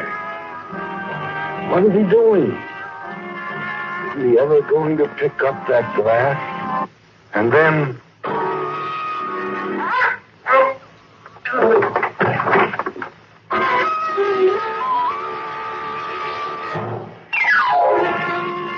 A moment later, you whip the door open, step inside, and lock it.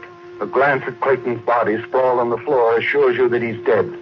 Quickly, you cross the room and sit down at his battered portable typewriter. To my dear mother, comma, my sister, comma, and gentle readers, colon. It isn't often that a man gets the opportunity to write his own obituary, period. Believe me, comma, this isn't easy, comma, but I've been ill for some 10 years now. You type rapidly, Archer, because you know exactly what you want Clayton's suicide note to say.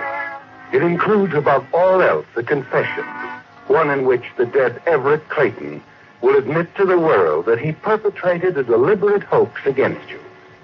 His note tells how he lied in claiming to have written the verses in the book 14. How actually he simply dug up a number of anonymous ballads and revised them a bit.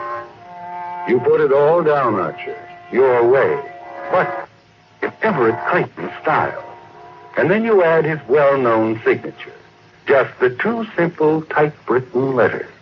E.C. Thanks, my dear Everett. We'll see tomorrow how your 20 million readers like this one.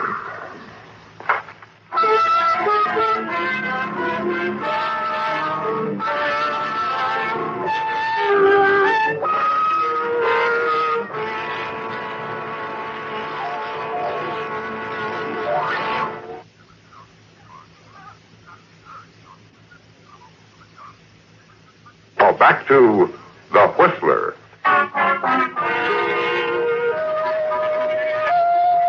Well, the 7 steps have passed now, Archer. Everett Clayton is dead. But more important than that, the suicide note in his typewriter will put you back at the top of the heap. Yes, Murchison, your publishers, Hanley, and the whole literary world will have to admit who has the right to wear the critic's crown.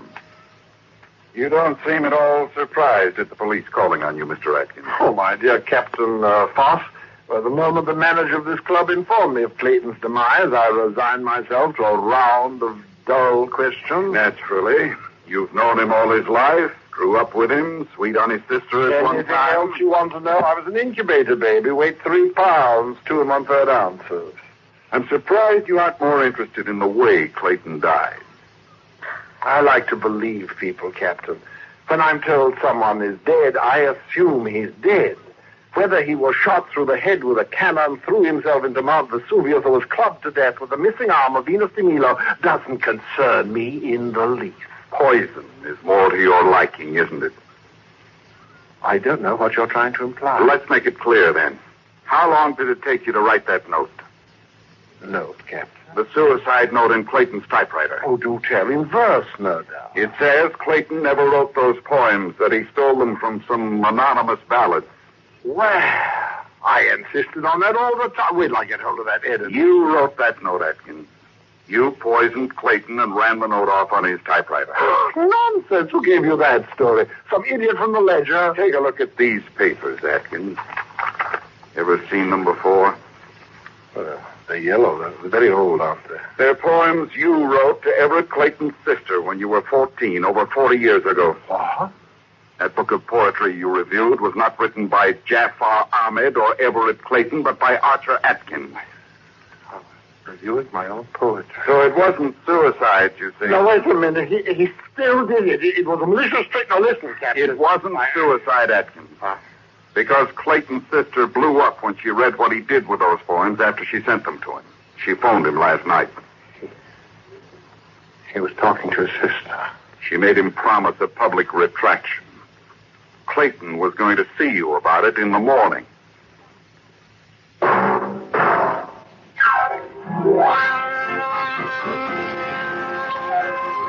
Join us again next week when once again the United States Air Forces in Europe presents The Whistler.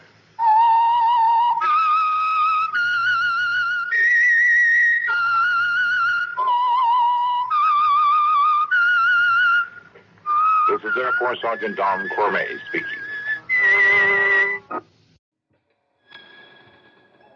My, it is getting late, isn't it? Well, time does fly when you're having fun. Well, I suppose there's just time for one more, because I know while you've been so generous as to spend your time with me through these times, well, I also know that sooner or later you need to return to your normal life, and I don't begrudge you a bit. I understand that that's who you are. I think we could all, in this time of giving thanks, use a little birdsong for murder.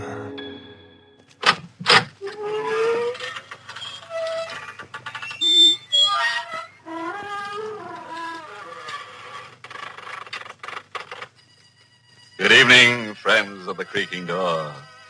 This is your host to welcome you into the Inner Sanctum once again. Come in.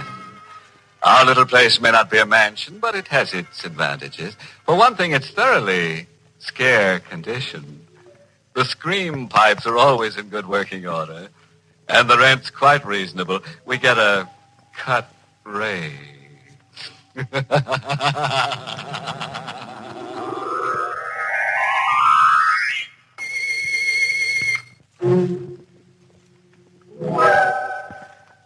Well, you've had your warning. Whatever happens from now on, you asked for.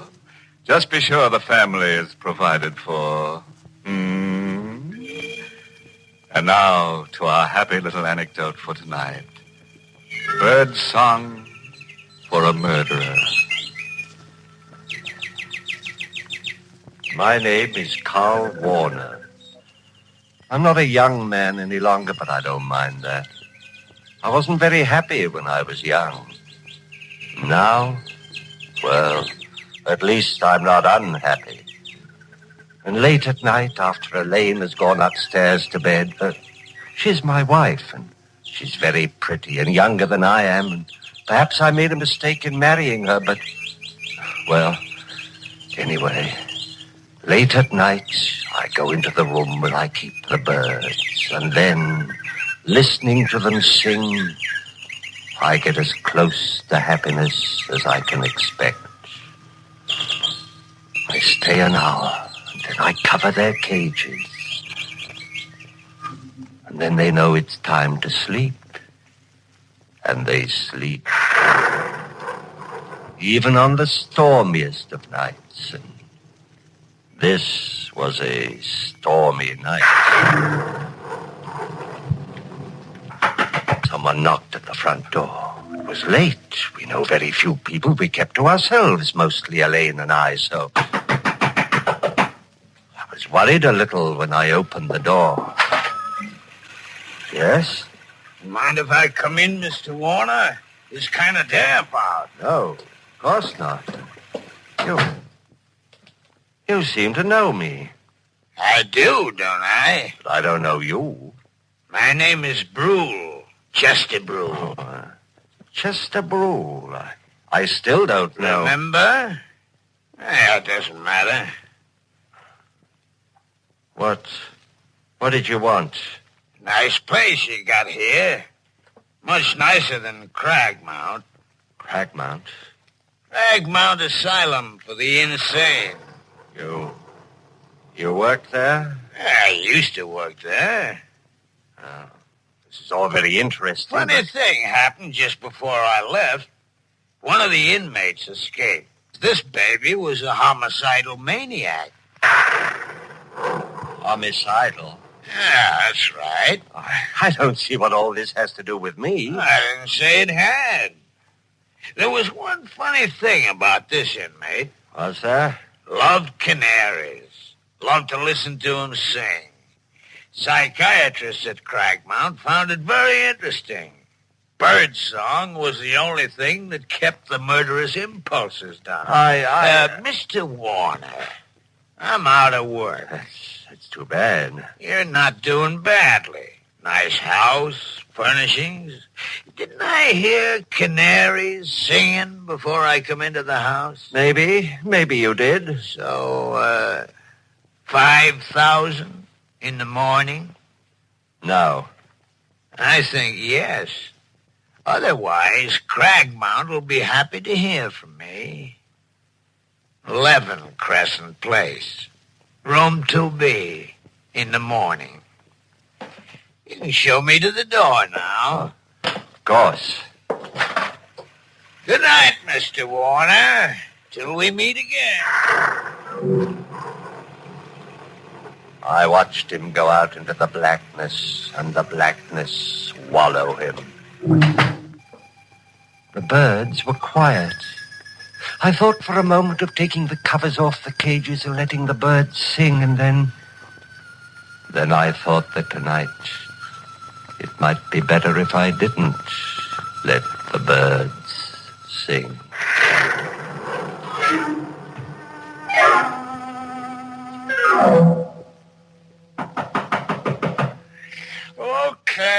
Okay. Who it? Oh, couldn't wait till morning, huh?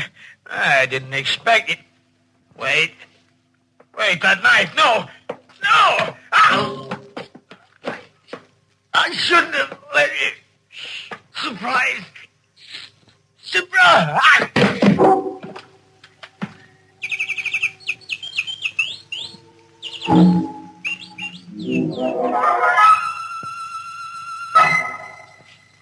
It's a bitter bad night. I couldn't have slept more than 2 or 3 hours. Fortunately, Elaine and I had separate rooms. And at breakfast the next morning, she was fresh and young and beautiful. Carl? Huh? Why are you staring at me in that funny way? Nothing. You really shouldn't read at meals. Oh, it's only the paper. So many exciting things happen. I can't wait till I get to them. Still... Oh, isn't that terrible? What is? A man was murdered last night.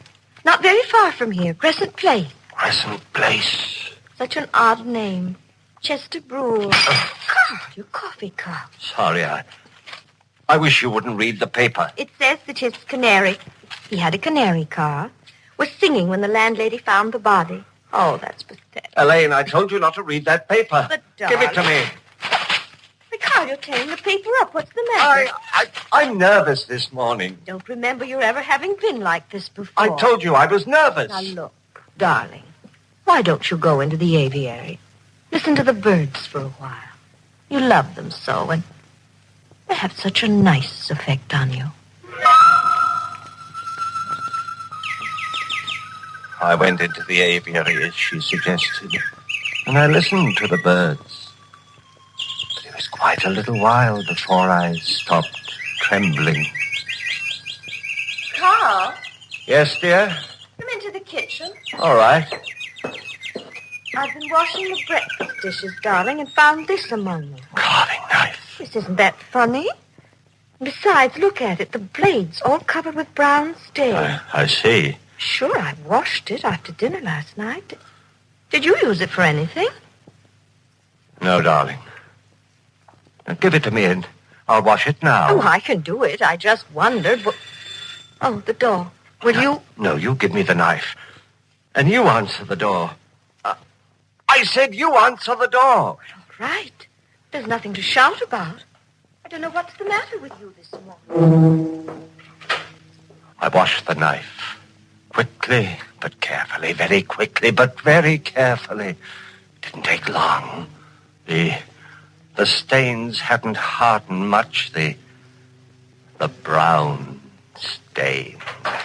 Carl? Yes? Someone to see you. A man. What does he want? He didn't say, except that it was important. I'll go see him. He said he's a lieutenant. A Lieutenant Gregg. From the police. There are 17 steps between the kitchen and our living room. I know because I counted them while I was walking to see Lieutenant Gregg of the police. 17 steps to make my face polite, relaxed, smiling.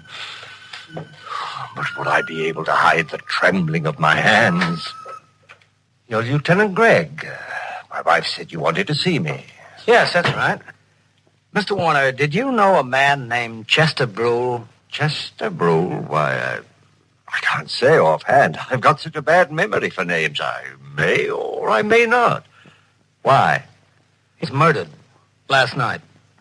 You see, we found your name and address in Brule's address book. I see. We thought you might be able to help us. Well, the fact that my name is in his address book doesn't mean prove that... anything? Well, of course not.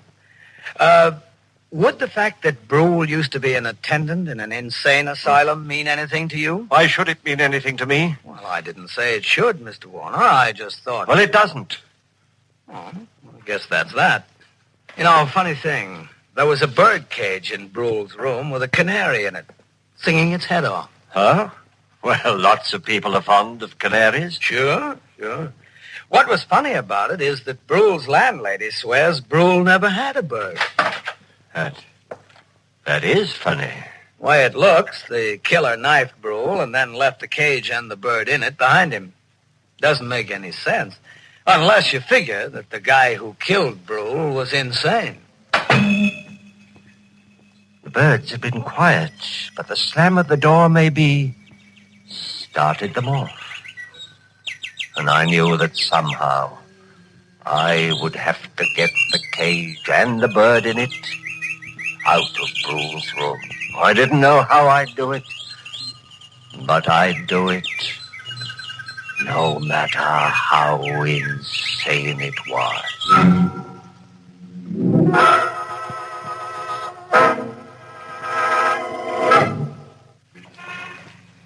It was dark when I got to Crescent Place. Dark on a lonely street. There was no one in front of the house. Nothing to show that a man had died inside the night before with a knife in his throat. The door was open. There was a dim light in the vestibule, leaving the stairs beyond in darkness. I went up them to the second floor. There's no one in the corridor. The door of 2B opened, and I went in. There was no light. The moon cast a pale glimmer over the room, and someone in a chair near the window. For a moment I thought it was Brule, but there was no blood. And then I realized it was a policeman in uniform, asleep. The cage was near the sleeping man. Would his sleep be sound enough? I reached out, lifted the cage, reached the door, and closed it. I was safe. Carl? Yes? Oh, I'm so glad you're home. That Lieutenant Gregg is here again. Gregg? Where? In the bird room. Why did you take him to the bird room? He asked me to. All right. Oh, Lieutenant Gregg? Oh, hello, Mr. Warner. Quite a collection of canaries you've got here. Yes, I have. Were you home all last night? Of course. This is still about Chester Brule's murder? Mm-hmm. Say, remember my mentioning I thought that the man who'd killed Brule and left the birdcage behind him must be insane? Well, you did say something of the sort. Yeah. And then there's the fact that Brule used to work with insane people. Begins to mesh, huh? Oh, I know very little about police work. I hope I'm not boring you. Anyway, it occurs to me maybe I better take a trip up to Cragmount. I suppose going to asylums or any place else is just part of your job. Oh, sure. Did I mention Cragmount was an asylum? Why, you must have. I mean, Yeah. Well, I'll run up there, and I wouldn't be surprised if I get all the answers. What do you think? I think I'm going to. What is it, Elaine? Well, it's so late, I thought. Oh, I can take a hint, Mrs. Warner. Don't bother showing me to the door. He seems like a very nice man. Carl, stop it. What? That stare. If I didn't know you so well, I'd say you were going mad.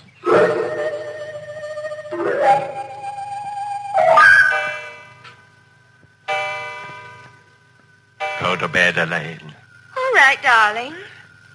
Oh, Carl, look. Look at what? Through the window, the garden. Lieutenant Gregg didn't go away. He's down there. Get away from that window. Go to bed. Not going. But he looks as if he's waiting down there for something. For what, Carl? I knew what he was waiting for. I knew I mustn't go to sleep. Things happen when you sleep. Terrible things. But I hadn't slept well the night before. Not well at all.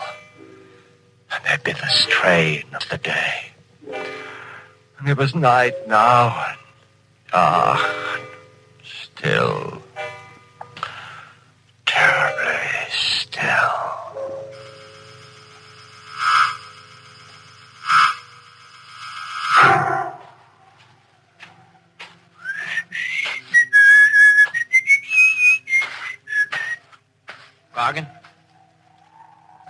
Gargan? Yeah. Oh.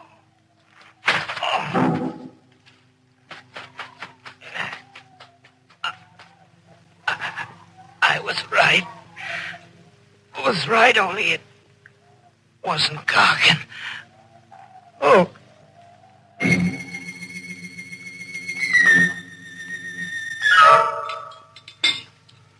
Such a lovely morning, Carl. Lovely.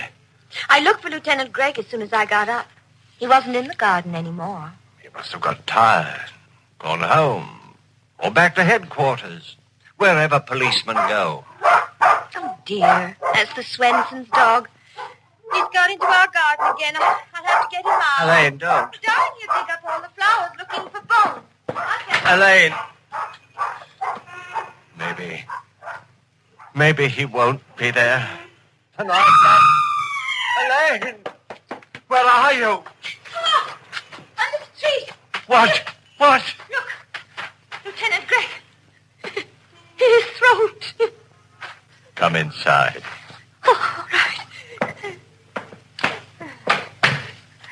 The kitchen. Carl, where are you going? The kitchen. What are you doing? The drawer. Silverware. Yes. It's here. The carving knife. That's right. Carl, I thought you washed it last night. I guess you didn't. You'd be wrong. I did wash it last night. But the stains are still there. The brown stains. These are fresh ones, Elaine. Get out of my way. But... I've got to go to the bird room. Carl, please don't go away from me. Carl! I was holding the carving knife in my hand. Started to put it down, and then I held on to it anyway. It would make taking the covers off the cages awkward, but I held on to it anyway. And the birds were still. They remained still, unless I took the covers off. Elaine. Carl, you must tell me what's wrong. Don't come any closer. But... Elaine, please, not any closer. You've got that knife in your hand. Yes. The one with the brown stains. Oh, Carl. Shh, don't say anything. Carl, the night before last... Elaine, don't ask questions. That's dangerous. You were out of the house last night when Lieutenant Gregg was I was killed. asleep. You have the knife, Carl. Yes. Give it to me. No. Please, Carl. No, stay where you are. All right. You may keep the knife. Because, look, Carl. A revolver? Yes. Lieutenant Gregg's revolver. Elaine, give that to me. Oh, no. I took it from Lieutenant Gregg last night. After he stopped crying. They always cry when you... Elaine. Didn't like it the way you've been looking at me, Carl. You were thinking that maybe you'd have to send me back to Craigmount. I wasn't. You were, Carl. I know you were. After Chester Brew died. Elaine. Stop where you are. All right, but... Keep your hands away from the bird cage. Don't pull off the cover. Oh, Carl, I've hurt you. Never mind. But I didn't want to. Are you going to cry? Like the others? It was my fault. Loved you too well. I really killed those others. Not you, my darling. That's a very silly thing to say. And I'll become quite angry. I am quite angry. Carl, you silly. You pulled the covers off the cage. Carl! Carl, I'm speaking to you. Those birds, I don't like them. Carl? Oh, poor Carl. He's dead. I loved him, and now he's dead. But anyway, he didn't cry. He didn't cry.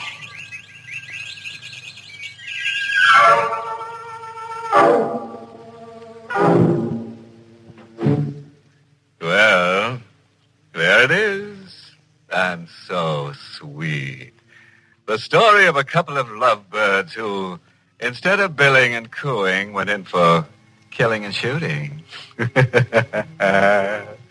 Of course, it was all little Elaine's idea. All Carl did was cover up. Well, friends, it's time once again to close that creaking door. Until next week at this same time, when we'll be back with a little hunk of horror. You'll be sure to listen, won't you? Until next week, then. Good night. Pleasant dreams.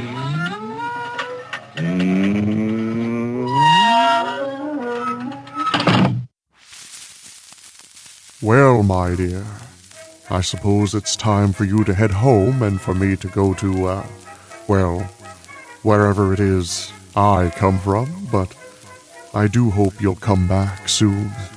I'll be here at the same time, the same place, as if there were a choice. And I'm excited to get very festive over the season of Yuletide this and that, so... But please, finish your tea and head back to your beautiful home. But do me one favor. As you head back to your humble abode and you head into your soft, cozy bed, take a moment before you nod away. Just one single moment, and be thankful for what you have. I'll be seeing you